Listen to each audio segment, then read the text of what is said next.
종에 대한 법규에 이어 본문에서는 다른 사람과의 관계 속에서 일어나는 일들 중에서 반드시 사형으로 다스려야 하는 범죄에 대해 기록을 하고 있습니다. 사람을 쳐서 죽인 자는 반드시 죽이라고 말씀하고 있습니다. 이제 쳐서 죽인, 쳐죽인이라고 말하는 것은 상대방에게 사리를 가지고 고의적으로 때려서 죽인 것을 의미합니다. 하지만 고의적으로 한 것이 아니라면 하나님은 그를 위하여 한 곳을 정해 도망할 수 있게 하시겠다고 말씀하십니다. 이제 가나안에 들어간 후에는 이제 하나님이 6개의 도피성을 만들어서 이제 보호를 해주시는 그런 장치를 마련해 주십니다. 하지만 고의로 죽인 경우라면 하나님의 제단으로 도망을 하더라도 제단에서라도 끌어내려서 잡아내려서 죽이라고 말씀하고 있습니다. 현대는 그래도 교회나 성당, 절 같은 종교시설에 들어가는 경우에는 인도주의적인 입장에서 공권력도 조심을 하기는 합니다. 하지만 하나님은 오히려 이 고의로 살인을 한 경우에는 아무리 거룩하게 구별된 제단에 들어가서 숨는다 할지라도 반드시 그냥 잡아내려서 죽이라고 말씀하실 정도로 이제 살인죄에 대해서 강경하게 원칙을 정하고 있는 것을 보게 됩니다. 근데 하나님께서 이렇게 강경하게 살인죄에 대해서 원칙을 정하는 말씀하시는 이유가 있습니다. 창세기 9장 6절 말씀 보겠습니다. 다른 사람의 피를 흘리면 그 사람의 피도 흘릴 것이니 이는 하나님이 자기 형상대로 사람을 지으셨음이니라. 살인을 한다는 것은 단순히 한 사람을 죽인다는 개념이 아니라 하나님의 형상대로 지은 그 사람, 하나님의 사람의 생명을 빼앗음으로 인해서 그 생명의 주인 대신 하나님을 대적하는 것이 되기 때문에 하나님은 이제 살인에 대해서 특별하게 관심을 갖고 있는 것입니다. 나만이 아니라 우리 모든 인간은 하나님의 형상으로 창조된 하나님의 생명입니다. 그래서 우리 그런 찬양 많이 하죠. 당신은 사랑받기 위해 태어난 사람, 그죠? 우리 모든 사람들은 사랑받기 위해 태어난 존재라는 것은 변함이 없습니다. 그래서 하나님께서 아무리 약하고 그렇지라도 한 영혼을, 사람이라면 한 영혼을 소중하게 여기시기 때문에 우리가 그런 하나님의 마음을 이어받아서 우리 역시도 우리 주변에 있는 한 영혼을 소중하게 생각해야 한다는 것이 하나님의 말씀의 기본적인 우리에게 주시는 원칙이라는 사실입니다. 사람을 죽이는 것은 아니지만 사형으로 다스려야 되는 또 다른 그런 행동들이 있습니다. 오늘 본문을 보면 자기 아버지나 어머니를 치는 자, 그러니까 부모님을 때리는 자, 그리고 때리지는 않지만 부모를 저주하는 자는 반드시 죽이라고 말씀하고 있습니다. 부모를 공경하는 것은 십계명 중에 한 계명으로 정하실 정도로 하나님은 부모에게 어떻게 하느냐를 중요하게 생각하십니다. 부모는 우리가 존재하는 근간이 되기 때문입니다. 또한 하나님께서 우리를 존재하게 만드시는 근간이라는 것을 우리에게 더 강조하시면서 결국은 부모의 공경은 하나님, 나를 만드신 하나님의로 귀결되기 때문에 하나님은 이것을 이제 중요하게 여기는 것입니다. 우리가 부모에게 잘못하는 행동을 정의하는 단어가 있습니다. 그게 뭐냐면 패륜이라는 단어입니다. 패륜. 이 패륜을 사전으로 찾아보면 인간으로서 마땅히 하여야 할 도리의 어그러짐 또는 그런 현상이라고 정의를 하고 있습니다. 그러니까 부모에게 잘못하는 것을 패륜이라고 정의를 하는 이유는 인간이라면, 신앙과도 상관없이 인간이라면 마땅히 해야 할 도리에서 벗어나 있는 그런 행동이기 때문에 이렇게 패륜이라고 정의를 내리는 것입니다. 2023년 우리 한국 통계에 따르면 우리나라 살인사건이 2023년 한 해 동안 총 801건이 일어났다고 합니다. 그중 살인 미수가 509건이 일어났다고 합니다. 801건, 그 다음에 미수 509건, 그러니까 실제로 일어난 사건은 200건 정도가 되는 것인데, 그런데 2023년 그 한 해 동안 존속 살해, 다시 말하면 가족끼리 부모나 자녀를 존속 살해하는 경우가 60건이 일어났다고 합니다. 살인 미수를 빼고 200건 중에 60건이 바로 존속 살해라는 정말 충격적인 그런 결과를 보게 됩니다. 그러니까 전체로 그냥 800건으로 해서 보더라도 거의 7.5%가 되는 해당될 정도로 지금 우리나라에서 이 폐륜의 범죄가 너무나 많이 일어나고 있다는 사실이죠. 근데 이 대부분의 폐륜의 범죄는 자녀들이 부모를 살해하는 경우인데요.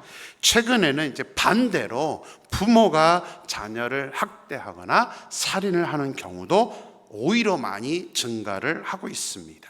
여러분들 아마 한국을 떠들썩했던 정인이 사건이라고 아마 들어보신 적이 있을 것입니다. 이들은 이미 자녀가 있었음에도 불구하고 홀투복제를 통해서 입양을 했습니다. 여자아이를 입양을 했는데 이 아이가 시체로 죽음이 일어나서 이 의사들이 이 시체를 이제 봤는데 이 정인이 이제 그 어린 아이의 온 몸이 부모가 너무 심하게 가해를 해서 결국은 사망에 이르렀다. 그래서 온 몸이 막 만신창이가 되어 있다는 것을 이제 의사들이 이제 폭로를 하게 되었습니다. 가장 충격적이었던 것은 뭐냐면 이들 정인이를 입양한 부모가 모두 다 목사님 자녀들이라는 것입니다. 그것도 미션스쿨인 한동대를 졸업했고 기독교 방송사인 CBS에서 당시 일하고 있던 그런 사람들이었습니다. 그게 이제 아주 엄청난 센세이션을 일으켰죠. 다른 사람도 아니고 목회자 자녀, 그것도 정말 기독교인들이 가고 싶어하는 한동대, 그리고 기독교 방송사에서 일하던 사람이 이런 일들을 일으켰던 것이죠. 이제 이렇게 우리가 살인까지는 하지 않더라도 부모에게 잘못하는 것은 결국에는 하나님께 잘못을 하는 것입니다. 그래서 하나님은 부모를 때리는 것만이 아니라 심지어 말로 저주하는 사람까지도 반드시 죽이라고 규정을 정하실 정도였습니다. 나아가서 이제 팔기 위해서이든 자기의 이익을 위해서이든 사람을 납치한 사람, 이제 우리 납치하는 일들이 종종 일어나는데요. 이 납치범들도 반드시 죽여야 되는 그런 사형에 해당하는 죄라고 말씀하고 있습니다. 이 모든 것은 공통된 그런 하나님의 원칙 때문에 그렇습니다. 모든 사람은 하나님의 형상대로 창조되었기 때문에 하나님을 존중하는 마음으로 그 영혼을 대해야 된다는 것입니다. 그렇게 따진다면 우리가 살인만이 아니죠. 예수님이 왜 형제에게 바보라고 그러고 형제를 욕하는 것을 그렇게 살인죄까지 살인과 똑같다라고 말씀하셨는지를 우리는 이해를 해야 됩니다. 하나님은 한 영혼을 너무나 소중하게 여기시고 그 영혼들이 비록 우리 눈에는 하찮게 보일지라도 하나님의 형상대로 창조된 사람이기 때문에 하나님을 의식한다면 동시에 내 주변에 있는 사람도 우리가 신중하고 또 존중해야 된다라고 이 율법의 기준에 대해서 말씀을 하고 있습니다. 그래서 오늘 이 율법들을 보면서 이 말씀들을 보면서 우리가 좀 우리의 모습을 깨달을 수 있었으면 좋겠습니다.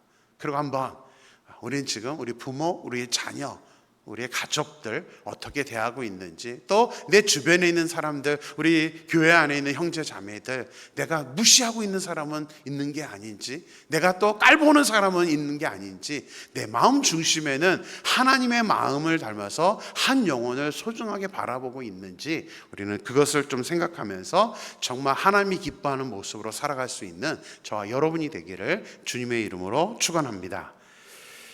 자, 이제 살인죄와 납치하는 죄, 또 부모를 때리거나 저주하는 사람은 이제 반드시 죽이라고 말씀하신 이후에 다른 사람과의 관계에서 상대방의 신체에 상해를 입힌 경우에 어떻게 판결을 해야 하는지 그 법규에 대해서 말씀을 하고 있습니다. 먼저 서로 싸우다가 미리 준비한 것이 아니라 근처에 있는 돌이나 아니면 주먹으로 상대방을 때린 경우에는 형벌은 면하고 부상으로 인해 일을 하지 못한 기간에 따라 손해를 배상해야 한다라고 말씀을 하고 있습니다.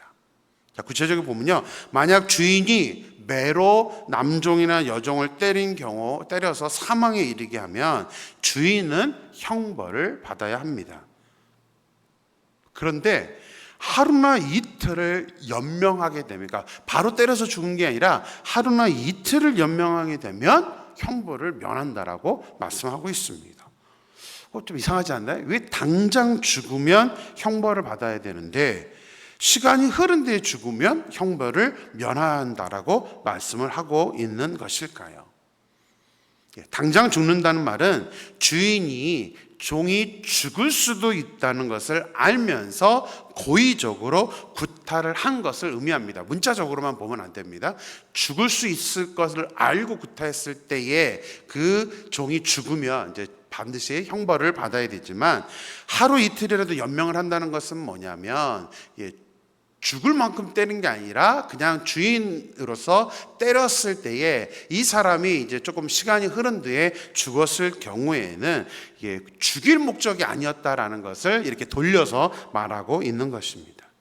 고대 사회에서 종은 주인의 입장에서는 비싼 값을 치르고 사온 재산이기 때문에 고의로 재산을 없애로 하지 않는다는 것을 이 율법은 전제로 하고 있는 것입니다. 또 추가로 나오는 규정은 서로 싸우다가 임신한 여인을 때려서 낙태를 시키거나 또는 유산을 하는 경우에는 남편이 요구하는 만큼의 배상금을 주어야 하지만 너무 심하게 요구할 수도 있기 때문에 재판관의 판결에 따라 배상 금액을 정하라고 규정하고 있습니다. 그러나 특별한 경우를 제외하고 다른 어떤 상해를 주는 경우에 일반적인 원칙은 동일한 원칙으로 판결을 해야 됩니다. 이것은 너무나 유명한 규정이라서 우리 한번 같이 읽어보겠습니다. 23절, 25절입니다. 다른 해가 있으면 갚되 생명은 생명으로, 눈은 눈으로, 이는 이로, 손은 손으로, 발은 발로, 된 것은 된 것으로, 상하게 한 것은 상함으로, 때린 것은 때림으로 갚을지니라. 일명 이제 동해보복법이라고 합니다. 내가 당한 만큼 그대로 보복을 해준다라는 의미에서 이제 동해보복법이라고 했는데, 자, 이 규정은 우리가 잘못 이해하는 경우도 많습니다. 오해하는 경우가 많습니다. 자, 똑같이 갚아주라 하는 게 이 동해보복법의 목적일까요? 내가 상처받은 만큼, 내가 해를 당한 만큼 똑같이 돌려줘야 돼. 하나님은 그렇게 보복하라고 이 법을 만든 걸까요? 그런 것은 아닙니다. 물론 그런 의미도 없다라고 말은 할 수는 없지만 더 중요한 하나님의 마음을 우리는 이해를 해야 됩니다. 기독교의 진리는 이기주의거나 개인주의가 아니라 이타주의입니다. 그래서 우리 11조부터 모든 율법의 기준은 내가 당한 게 기준이 아니라 상대방을 배려하는 것이라고 말씀을 하고 있습니다. 그래서 하나님께서 독생자까지도 아낌없이 우리를 위해서 내어주시고 희생을 시킨 것, 만약에 자기만을 생각한다면 굳이 하나님께서 이렇게 하시지는 않으셨을 것입니다. 하나님이 왜 독생자까지 내어주셨나요? 사람의 생명을 구원해 주시기 위해서입니다. 그래서 우리가 다른 한 사람, 한 영혼의 생명, 그의 인격, 그의 모든 것을 우리가 소중하게 여겨야 된다는 것이 하나님의 기본적인 마음입니다. 그래서 절대로 다른 사람을 함부로 상해하거나 다른 사람들에게 상처를 주어서는 안 된다는 것이죠. 오늘 이 말씀에 이제 동해보복법이라고 이름은 그렇게 말했지만 성경에는 없는 단어입니다. 그냥 만든 이름인데 동해, 똑같은 해로 보복을 하라. 근데 정확하게 명칭은 보복법이라고 하기에는 좀 그렇습니다. 하나님이 보복에 중점을 두신 것이 아니기 때문입니다. 내가 피해를 준 만큼 배상을 하라고 규정하신 이유는 다른 사람에게 상해를 입혀놓고 물질로 해결하라고 이 법을 만든 것이 아닙니다. 많은 사람들이 잘못해놓고 그냥 물질로 해결하려고 하는데 왜 동해보복법이라고, 그러니까 내가 당한 그대로 갚아주라고 했냐면 내가 이게 얼마큼 아픈 것인지를 내가 경험해서 나 역시 그만큼의 아픔을 느끼라고, 그러니까 다른 사람에게 해를 주는 것이 얼마만큼 아픔인지를 내가 스스로 느끼라고 이런 규정을 정하신 것이지, 똑같이 보복해라, 받은 만큼 돌려줘라, 이런 개념은 아닙니다. 나를 먼저 생각하라는 거죠. 현대 많은 법들은 상대방을 힘들게 해놓고 어떻게 합니까? 요즘은 용서 받으려고도 하지 않습니다. 그냥 법적으로만 벗어나려고 하기 때문에 잘못했다는 말도 잘 안 하는 시대를 살고 있습니다. 갈수록 여러 나라들이 이제 사형 제도를 더 이상 실행하고 있지 않습니다. 사형 제도만이 아니죠.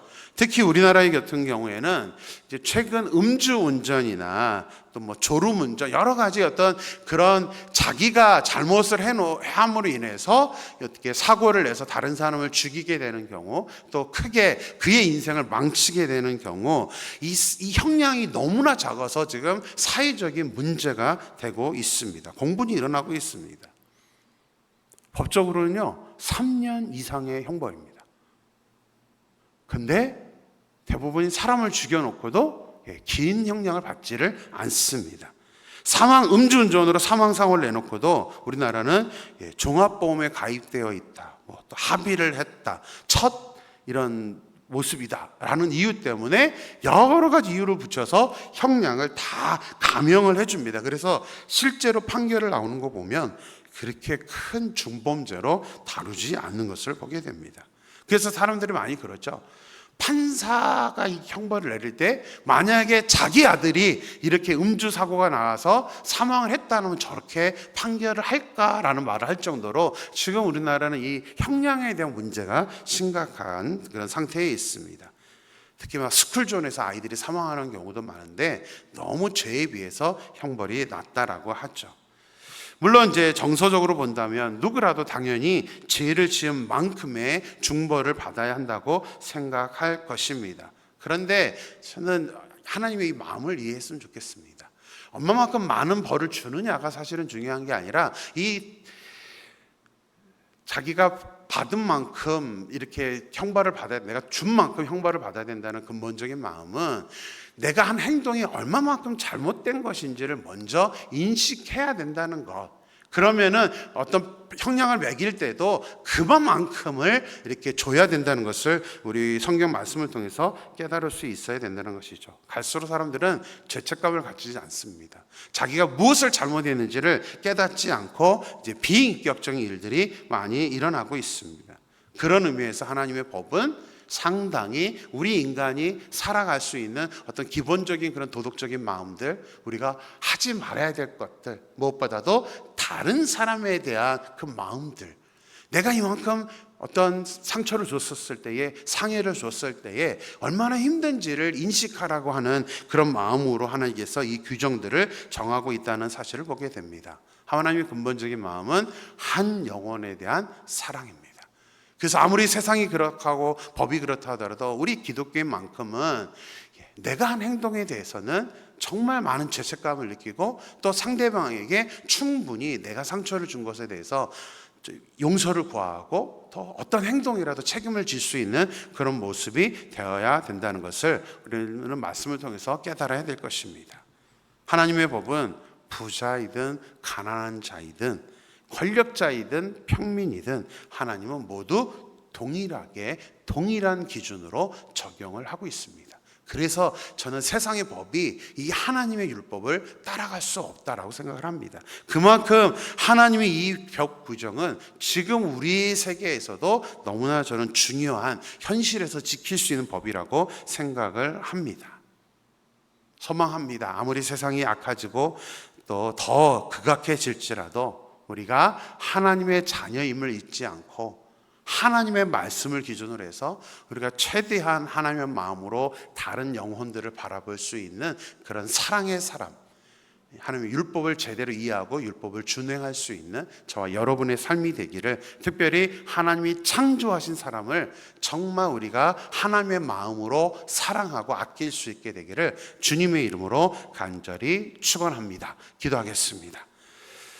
하나님, 오늘도 새로운 저에게 하루를 허락하시고 또 말씀으로 시작할 수 있게 하시며 감사합니다. 하나님, 오늘 하나님이 정해 주신 그런 법규들, 규정들을 보면서 또 하나님의 마음, 하나님의 근본적인 이 법의 규정에 대한 마음을 배우게 됩니다. 하나님, 살인죄에 해당되는 모든 죄들을 보면 결국은 하나님께서 하나님의 형상으로 창조한 그런 사람 영혼들이기 때문에 그들을 죽이거나 그들에게 상처를 주는 것이 얼마만큼 하나님이 싫어하시는 것인지를 우리는 오늘 본문 말씀을 통해서 깨닫게 됩니다.